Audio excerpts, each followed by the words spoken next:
It's something I've observed that the most significant anxieties after the age of 80 are often not the ones most frequently discussed. Many presume that death is at the forefront, but if you spend time with individuals in their 80s and older, you'll discover a different reality. In numerous instances, death itself isn't their primary dread.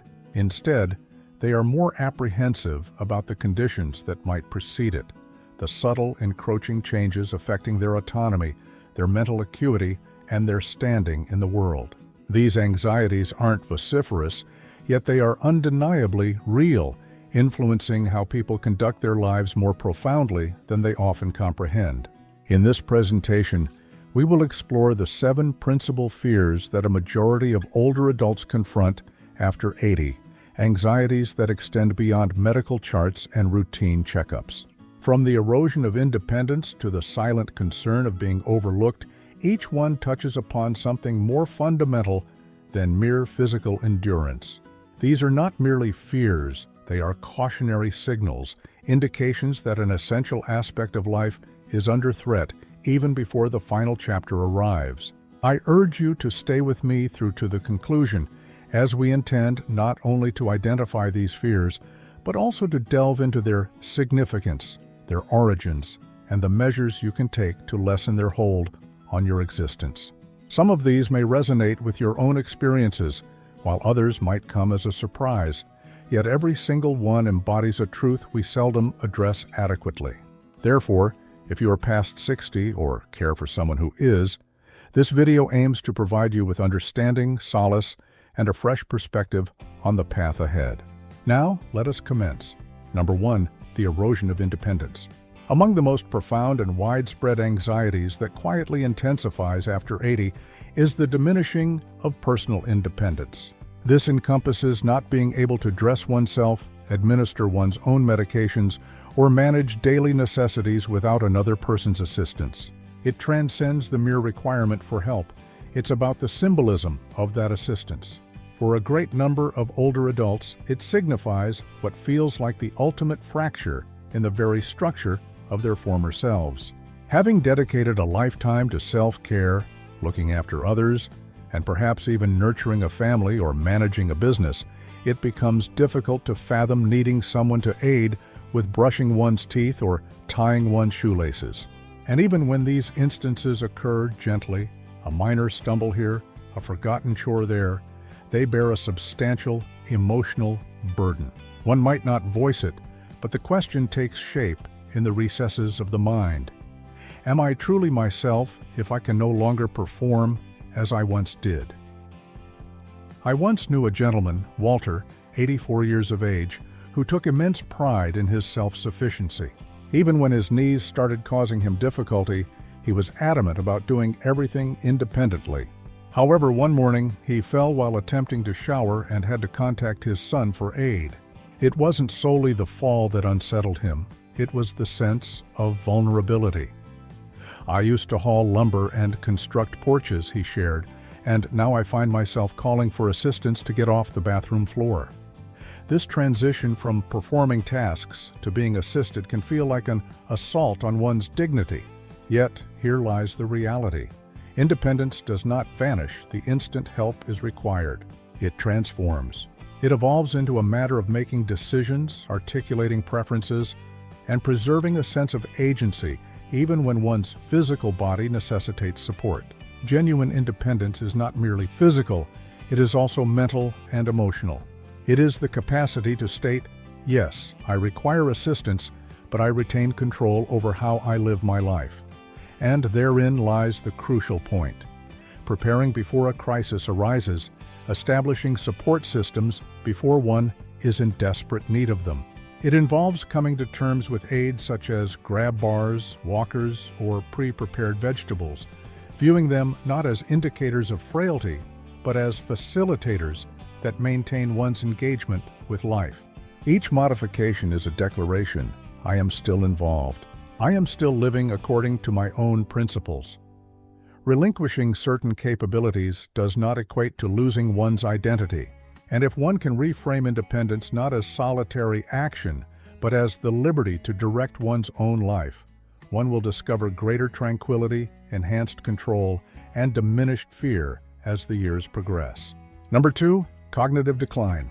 A distinct form of apprehension takes root when you find yourself unable to recall the name of an acquaintance of many years, or when you enter a room and cannot remember your purpose. After the age of 80, this fear transcends being a mere sporadic irritation. It begins to provoke more profound inquiries. Am I losing my essence? Is this the onset of an unstoppable decline? For numerous older adults, the dread of cognitive deterioration is even more acute than the fear of physical ailments. A fractured hip can be mended, a cardiac issue can be managed. But the loss of one's mind, losing words, memories, the capacity to engage in a conversation, feels akin to forfeiting the very essence of one's being. I once had a conversation with a lady named Carol, 82, who had always been remarkably astute, humorous, and erudite. However, she began to observe minor lapses, forgetting appointments, retelling anecdotes, misplacing familiar objects. Her paramount fear was not embarrassment, but rather transforming into someone her children no longer recognized. "I don't wish to be present in the room, yet not truly there," she expressed. "I don't want them to look into my eyes and perceive an absence." That apprehension is not unfounded, it is profoundly human. Our memories are more than mere cognitions, they constitute our life's narrative. And when that narrative begins to unravel, even subtly, it can feel as though life itself is starting to elude our grasp.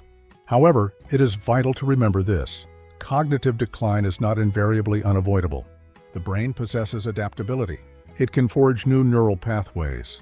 It can be stimulated and bolstered in manners that preserve its vitality and responsiveness. Activities such as consistent physical activity, social engagement, adequate sleep, hydration, and acquiring new knowledge can all contribute to safeguarding your mental faculties. And beyond preventative measures, there is another truth. Your intrinsic value does not diminish with your cognitive sharpness. Even if your mental acuity starts to wane, your presence continues to hold significance. Your spirit still resonates with others. Your smile remains communicative. The individuals who cherish you will not cease to do so because you forget a name. They will connect with you through alternative means: your voice, your warmth, your shared history. So, if this fear has been preoccupying you, do not disregard it, but also do not grant it dominion over your days. Undertake what measures you can to nurture your mind. Remain inquisitive, stay interconnected, and bear in mind, you are more than your recollections. If you're still watching this video and finding these insights valuable, please comment number 2 below to let me know you're here. And if you haven't subscribed yet, I recommend you subscribe and turn on the bell so you don't miss any videos. Your support helps us continue creating good content to inform and inspire you. Now let's move forward. Number 3, outliving your money.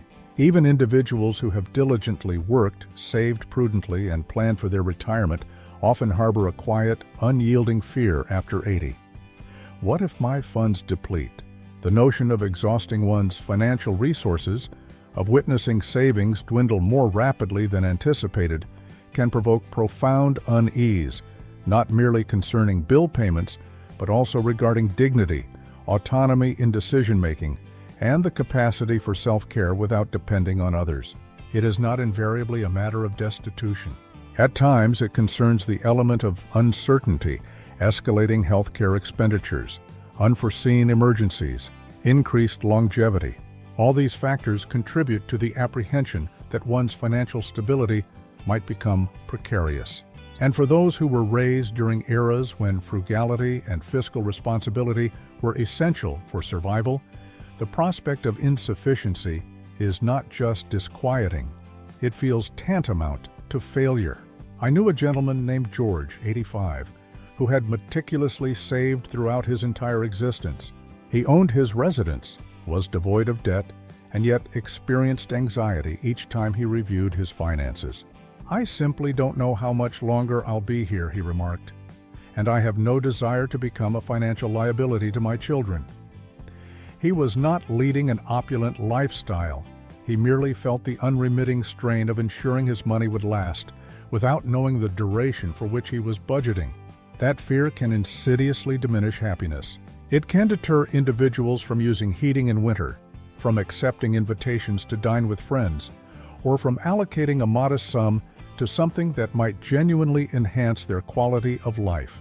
It has the potential to contract one's sphere of existence, not due to actual insolvency, but due to the apprehension of potential insolvency. So what offers solace? Firstly, information. Understanding your actual assets, your genuine expenses, and how to organize your resources can restore a measure of control. Secondly, dialogue. Engaging with a financial consultant, a reliable family member, or even a local senior support organization can alleviate the burden. One need not possess all the answers. One simply needs to cease shouldering the anxiety and isolation.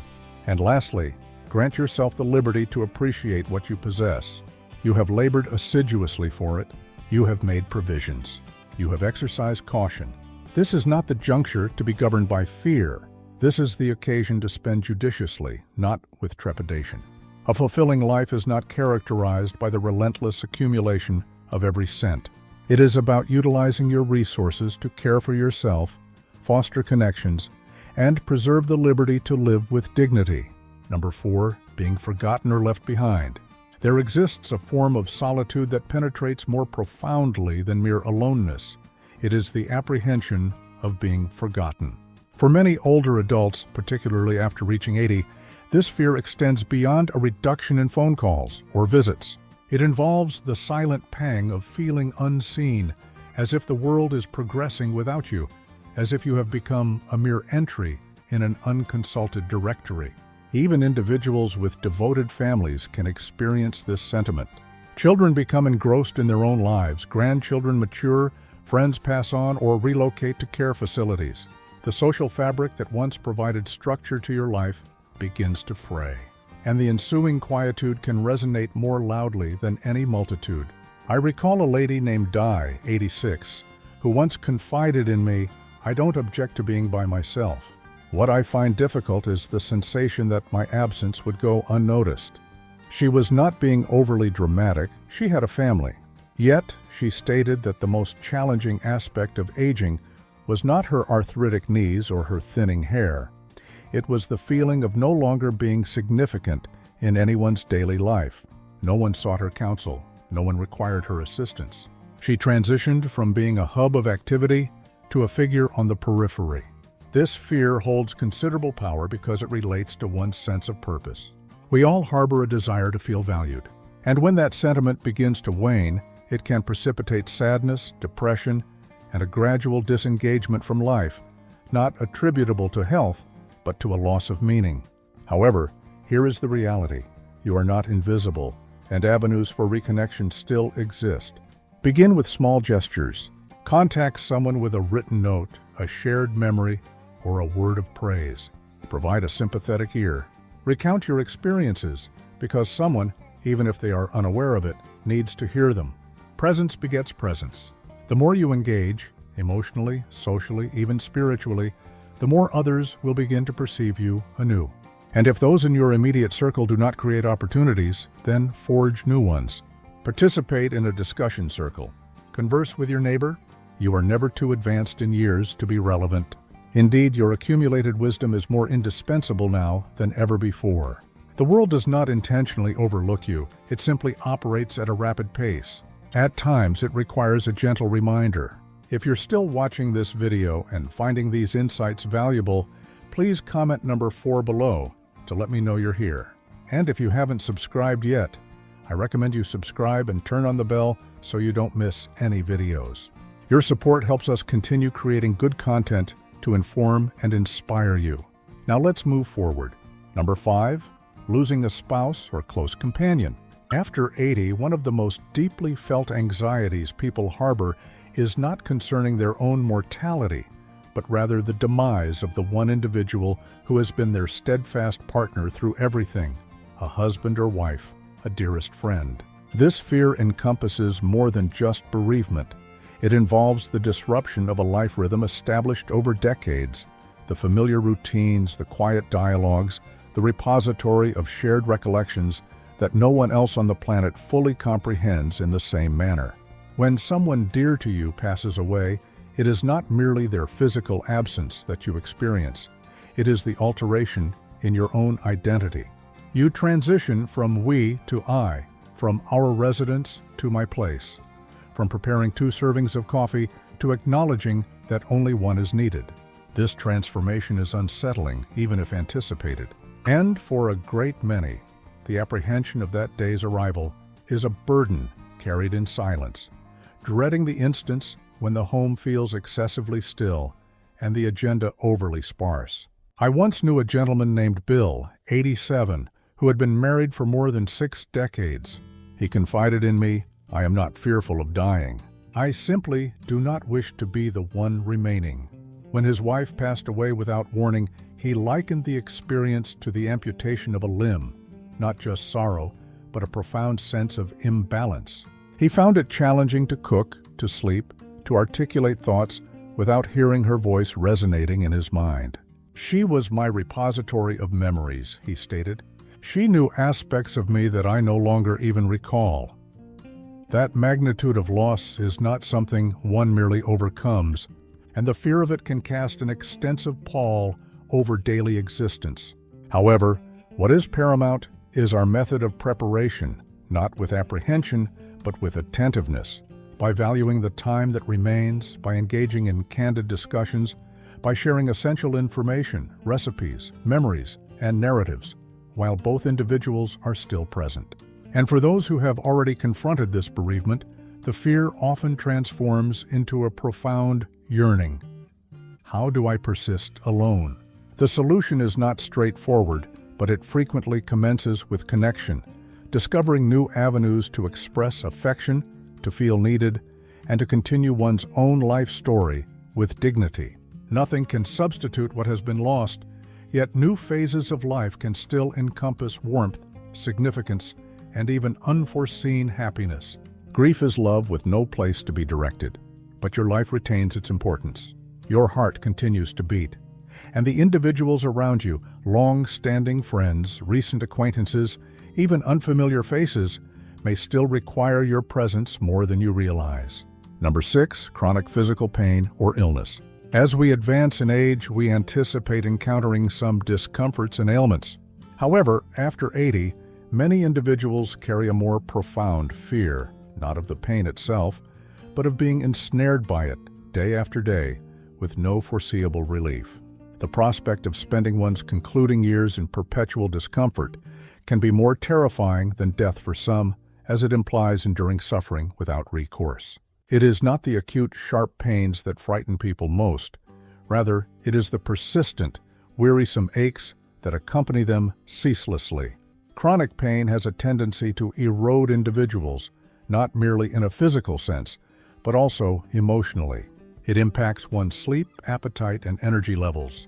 Over an extended period, it can cast a shadow over one's disposition, diminish one's patience, and extinguish the motivation to engage with others. And perhaps most detrimentally, it can be imperceptible to outsiders. One might appear well externally while internally bearing an overwhelming burden. I recall a lady named Harriet, 84, who endured constant back pain due to degenerative disc disease. She shared with me, "It is not the pain in itself. It is awakening with the knowledge that it persists. Like an unwelcome visitor, I cannot evict." She was not seeking commiseration, merely alleviation, a respite, something to make the days feel somewhat more bearable.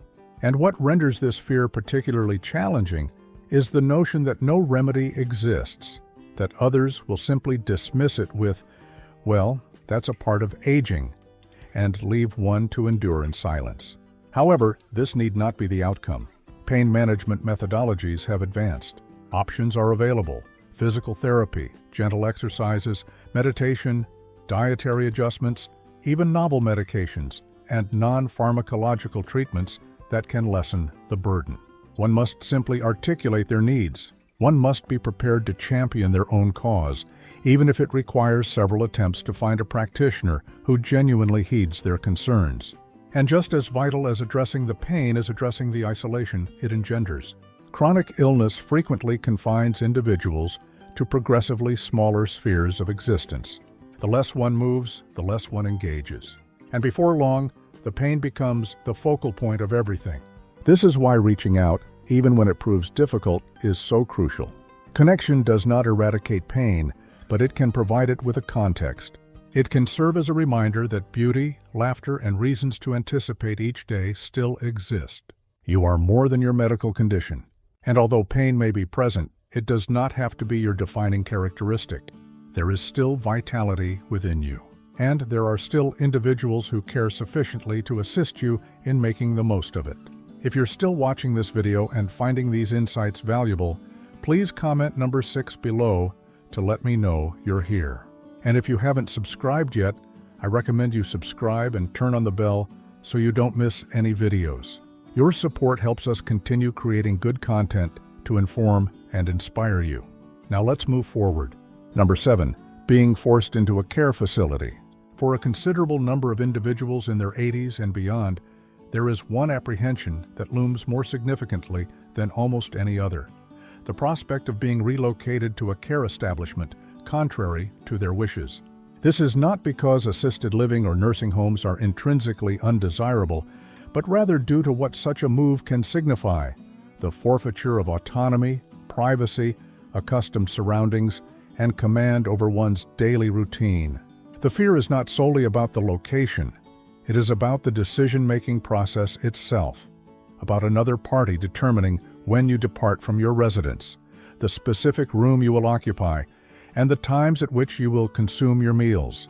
It concerns the sensation of being subjected to management rather than being included in consultations. And for those who have navigated their lives by making their own determinations, this deprivation can feel like a distinct form of demise. I knew a gentleman named Harold, 86, who remarked, "I am not apprehensive about passing away in my own home. I am apprehensive about being informed that I can no longer reside in it." He was not being obstinate. He simply understood the profound significance that space held for him. It contained the memories of his wife, the photographs of his grandchildren, the antiquated coffee maker that still functioned to his liking. The notion of relinquishing all of that, not as a matter of choice but as a consequence of someone else's assessment, caused him sleepless nights. This fear frequently originates from a straightforward inquiry: will anyone heed my desires? Older adults are concerned that their perspectives will be disregarded by medical professionals, offspring, or well-intentioned caregivers who believe they possess superior judgment. And while safety and care are undoubtedly important, so too are respect and the opportunity to have one's voice heard. This is why it is so crucial to articulate your preferences at an early stage prior to the onset of a crisis. Document them. Communicate them to your family. Ensure they understand not only your wishes, but also the underlying reasons. If remaining in your own home is of paramount importance to you, articulate that. If you are amenable to certain modifications but wish to be involved in their timing and implementation, state that as well. And to families, listen attentively. Genuinely listen. The objective should never be to exert control over your loved one's existence. The objective should be to provide support, to identify inventive solutions that uphold both safety and dignity. Perhaps it involves part-time in-home assistance. Perhaps it entails relocating to a smaller dwelling within the same locality.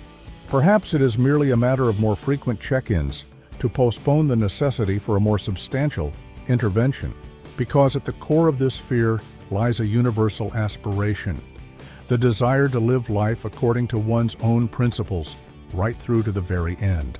And the more we respect that aspiration, the more tranquility we bestow upon the people we cherish and upon ourselves. Final thoughts. As we conclude this video, I invite you to take a moment to reflect upon these 7 fears, not as shortcomings to feel embarrassed about, but as realities that a great many individuals quietly bear, day in and day out. They do not manifest suddenly. They gradually emerge over time, a minor lapse here, a period of silence there. And before one realizes it, one begins to live with increased caution, not because of inherent fragility, but due to apprehension about what the future might hold. However, consider this. Identifying a fear is the initial step toward diminishing its influence. When you bring it into the light, you regain a measure of control. You start to make decisions with lucidity rather than trepidation. You begin to mold the remainder of your life with fortitude instead of allowing fear to dictate its course. So, which of these resonated most deeply with you? Was it the anxiety of losing independence, of being forgotten, of experiencing a decline, mentally or physically, even as your body endures? Whatever it may have been, understand this: you are not experiencing this in isolation. These are not indications of feebleness. They are signals that you remain profoundly alive, still connected to what holds significance, still human in the most potent sense. And just as these fears are tangible, so too is your capacity to confront them, to make preparations, to articulate your needs while you still possess the ability to do so. Whether you are 60 or 90, it is never too late to commence the process of reconciling with these truths and establishing the support systems and dialogues that will render the forthcoming years not merely endurable, but also meaningful. You have reached this point for a purpose. You have endured adversities. You have adjusted through numerous decades of transformation. You possess greater strength than these fears, and you are more cherished, more remembered, and more valuable than you might ever fully comprehend. Thank you for joining us today. We'd love to hear from you. Leave a comment below and share one thing you learned today and how you plan to use it in your life. Your thoughts are important to us, so don't hesitate to share them. Reading your comments gives us great motivation and encouragement. If you enjoyed this video and found it helpful, please like, subscribe, and share. Your support helps us continue creating good content to inform and inspire you. Thanks for watching, and we look forward to seeing you in the next video.